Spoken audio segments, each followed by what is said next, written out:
Diabetics রোগীদের জন্য পৃথিবীর শ্রেষ্ঠ সুগার হচ্ছে কোকোনাট সুগার। আর এই কোকোনাট সুগার খাওয়াতে ডায়াবেটিক্স রোগীদের শরীরে কখনোই ডায়াবেটিক্স বাড়ে না। খেজুরের রস তো অনেক খেয়েছেন, কিন্তু আপনি কি জানেন খেজুর গাছের মতো করেই নারকেলের ফুলের অগ্রভাগ চমৎকার করে কেটে মজাদার রসের জন্য প্রস্তুত করা হয়। আর এই রস থেকে তৈরি হয় 3 ধরনের সুগার। একটা হচ্ছে নারকেলের গুড়, একটা হচ্ছে নারকেলের চিনি, আরেকটা হচ্ছে নারকেলের সিরাপ। তো প্রিয় দর্শক, থাইল্যান্ডের ছোট ছোট নারকেল গাছগুলোতে যে নারকেলের ফুলগুলো হয়, ঠিক ওই ফুলগুলোই বাছাই করে অগ্রভাগ কেটে একটা রশি দিয়ে এভাবেই যতটুকু সম্ভব বাগিয়ে দেওয়া হয়, যাতে করে তারা রস সংগ্রহকারী খুঁটিটাকে ভালো করে বেঁধে দিতে পারে। তো প্রিয় দর্শক, একটা ফুল থেকে বেশ কয়েকদিন রস সংগ্রহ করা হয়। যখন ডালটির বয়স হয়ে যায়, সেখান থেকে বাকলটাও তুলে দেওয়া হয় এবং সেই বাকলের অগ্রভাগ অর্থাৎ ফুলের অগ্রভাগ ঠিক এইভাবেই পলি দিয়ে ব্যান্ডেজ করে নেয় যেন এটা মজবুত থাকে। পরবর্তীতে এই ফুলের মাথা প্রত্যেক দিন একটু একটু করে কেটে এখান থেকে রস সংগ্রহ করে। তো সুপ্রিয় দর্শক, দেখা যায় এই সকল বিভিন্ন ফার্মগুলোতে প্রত্যেক দিন এভাবেই রস সংগ্রহ করা হয়। তো প্রত্যেক দিনের রসগুলো এভাবেই একটি বড় বালতিতে জমা করে, আর এক একটা ফার্ম থেকে প্রত্যেক দিন কয়েক মণ রস সংগ্রহ করা হয়। তো সুপ্রিয় দর্শক, আজকের যেই ফার্মটি দেখছেন থাইল্যান্ডের, এই পরিবারটি প্রায় 150 বছর ধরে এই নারকেলের গুড়, চিনি এবং সিরাপ তৈরি করে আসছে, এই কাজের সাথে সম্পৃক্ত। তো সংরক্ষিত রস একটা বড় পাত্রে ঢালার জন্য ঠিক এইভাবেই ফিল্টারিং করা হয়, কারণ আপনারা জেনে থাকবেন নারকেলের রসে বিভিন্ন রকম পাতা ময়লা থাকে। তো হাইজেনিং বা ফিল্টারিং প্রক্রিয়া হওয়ার পরে এটাকে শুরু হয় উত্তপ্ত কড়াইতে এভাবে জাল দেয়া। তো প্রিয় দর্শক, জেনে রাখা ভালো, এই জাল দেওয়া প্রক্রিয়াটি তারা পর্যায়ক্রমে 3টি পাতিলে করে থাকে।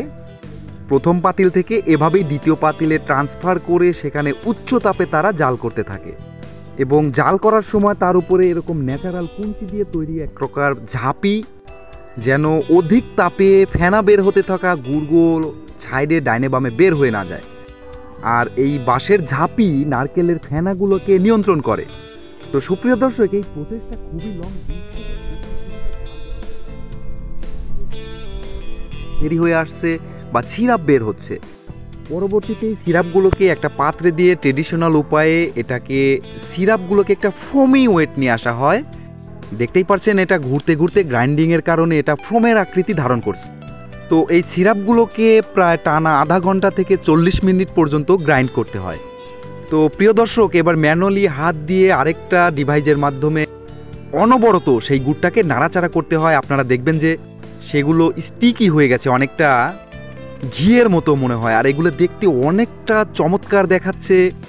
এটা খেলেই বুঝতে পারবেন এটা কতটা টেস্টি, নারকেলের একটা সুঘ্রাণ আছে।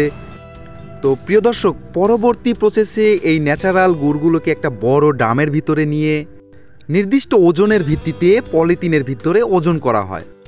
অনেকটা আমাদের দেশীয় পাটারি তৈরির মতো, এটা অনেকক্ষণ ঠান্ডা করার জন্য রাখা হয় জমে ওঠার জন্য।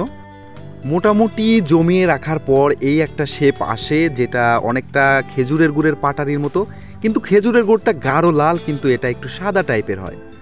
আর দর্শক, এর ঘ্রাণটা এতই চমৎকার যে আপনার মন মাতানো ঘ্রাণ আপনাকে মনোমুগ্ধ করবে।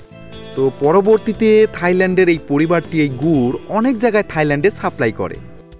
আর এই নারকেলের গুড়ের এতই চাহিদা, পুষ্টিগত মান এবং স্বাস্থ্যকরী উপকারিতা যে সবাই এই থাইল্যান্ডের এই বাড়িতে এসেই এই গুড়টা সংগ্রহ করার চেষ্টা করে। এছাড়াও তাল, গুড় এবং পাটারির পাশাপাশি তারা সিরাপও তৈরি করে। তবে সিরাপের জন্য একটা কথা বলে রাখি, জালের পরিমাণটা 20 ঘন্টার জায়গায় 10 ঘন্টা করা হয়। আর এই 10 ঘন্টা জালের পরে পরবর্তীতে এটা আপনার নারকেল গুড়ের সিরাপ হয়, আর এটা পরবর্তীতে এটা নির্দিষ্ট পরিমাণে বোতলজাত করা হয়। তো যারা স্বাস্থ্য সচেতন, কোনোভাবেই চান না যে তাদের ব্লাড সুগার বা ডায়াবেটিক্স বেড়ে যান, তারা সবসময় চেষ্টা করে এই নারকেল গুড়টা খাওয়ার জন্য। আর প্রিয় দর্শক, বলেছিলাম নারকেলের চিনি, সেটাও একই প্রক্রিয়া। আপনার যে তৈরিকৃত গুড় বা পাটারির প্রসেস যেটা থাকে, ওটাকেই একটা ট্রেতে করে এইভাবে সাজিয়ে নেয়।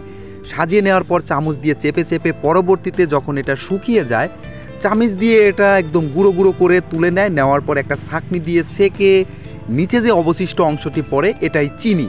আর এই চিনিটা চা সহ সকল ক্ষেত্রেই ব্যবহার হয়। তো সম্মানিত দর্শক, এতক্ষণ যারা ভিডিওটা দেখছিলেন, যদি তথ্যগুলো আপনাদের কাছে গুরুত্বপূর্ণ মনে হয়, যদি ভালো লেগে থাকে, ভিডিওটাতে একটা লাইক দিয়ে আপনাদের মতামতটি কমেন্টে জানাবেন, পেজটা ফলো করে রাখবেন, শেয়ার করে সবাইকে দেখার সুযোগ করে দিবেন। ধন্যবাদ।